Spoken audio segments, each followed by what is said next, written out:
Je suis collectionneur. Ouais, je suis collectionneur. J'ai une passion pour ce qui touche le monde d'Astérix. Donc, disons que ça, c'est une collection que j'ai commencé il y a en 96. On m'a fait cadeau de figurines d'Astérix. Euh, C'était à Noël, on m'a offert un coffret avec, je crois qu'il y avait 6 figurines.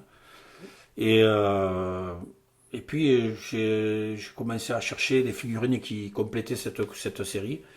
Et de là, j'ai commencé à trouver des figurines qui étaient faites avant et puis en avant. Voilà. Je dois être. Je n'ai pas répertorié combien j'en ai, mais je dois être entre 700 et 1000 figurines, peut-être, je sais pas. J'ai mis le doigt, mais j'ai mis le bras, je suis pas senti dedans, quoi. Et en même temps, je collectionne aussi les petites voitures. Alors, je sais pas si c'est parce que j'en ai pas eu beaucoup quand j'étais petit, mais il m'en reste une de quand j'étais petit, justement. Et là, c'est pareil. J'ai, j'ai arrêté de compter. Je- j'ai un bon millier, ouais, je dois avoir un bon millier de petites voitures. Alors, heureusement, j'ai de la place à la maison, j'ai une grande pièce avec des vitrines. Mais bon, après, je suis comme tout collectionneur, je collectionne tout. Alors, c'est un peu envahissant après, suivant ce qu'on trouve. Et là, hier j'ai trouvé ben, une petite voiture, mais qui va me prendre de la place parce que c'est une voiture à pédale, en fer, qui ressemble un peu à celle que j'avais quand j'étais petit. Mais bon, je sais pas m'arrêter. Après, je sais pas m'arrêter, mais ça me dérange pas ni financièrement parce que j'arrive à trouver des choses à des prix intéressants. Et au niveau de la place, j'ai assez de place, donc ça va. Mais c'est vrai que et de notre côté, j'ai de la chance parce que ma femme aime aussi certains vieux objets, donc ben, des fois on y va ensemble. Comment tu fais pour je veux dire, augmenter ta collection? Euh, Disons, dans mes recherches, bon, c'est sûr qu'après les gens ils savent pas trop, donc il y a beaucoup de gens qui me disent tiens, j'ai ça, j'ai ça. Bon, souvent ce sont des objets ou des modèles que j'ai depuis, enfin, que j'ai en double, en triple, des fois, ça dépend. Mais après, je sais des objets précis que je recherche. Donc j'utilise Internet, j'utilise aussi les brocantes.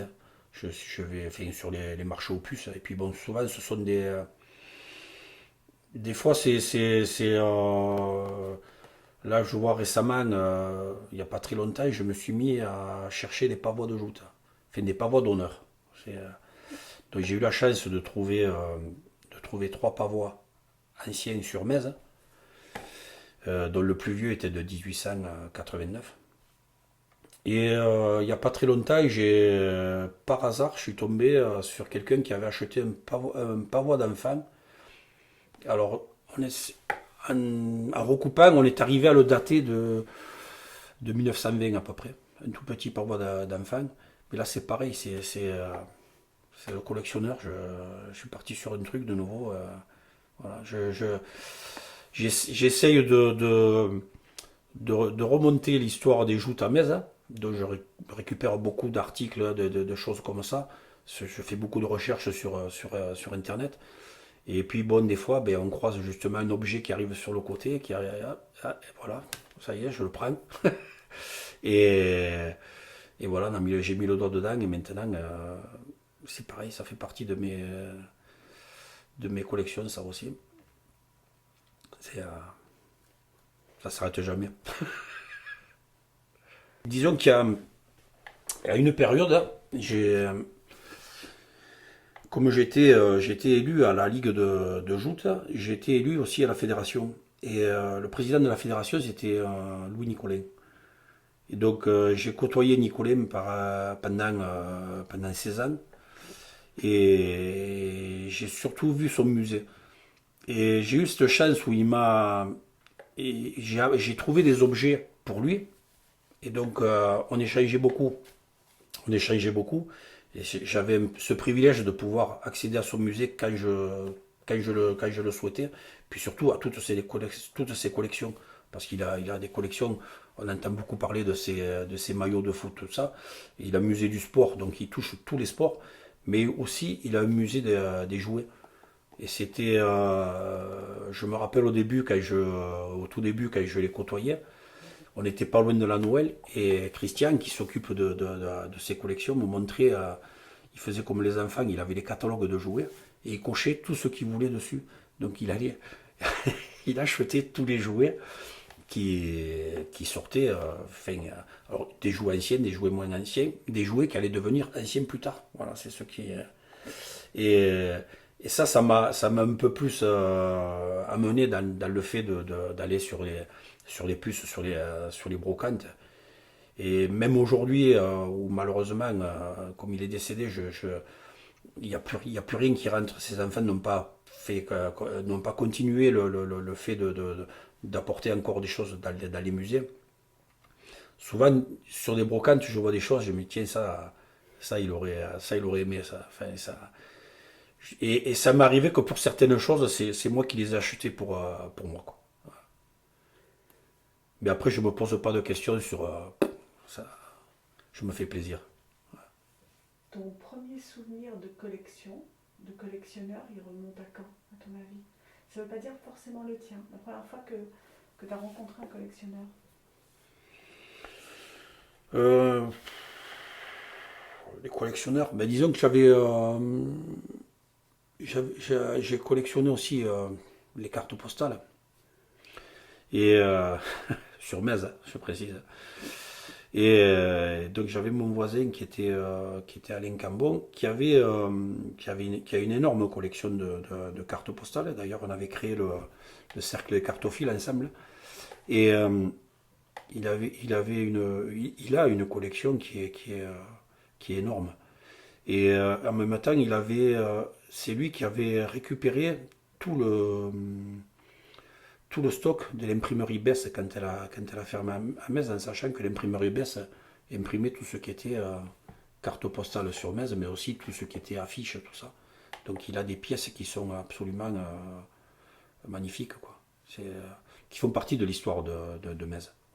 Est-ce qu'il y a un petit côté du coup nostalgique? Ben, toujours, toujours. Enfin, un collectionneur, il a toujours un peu de nostalgie, quoi. Après, après, je sais pas si c'est.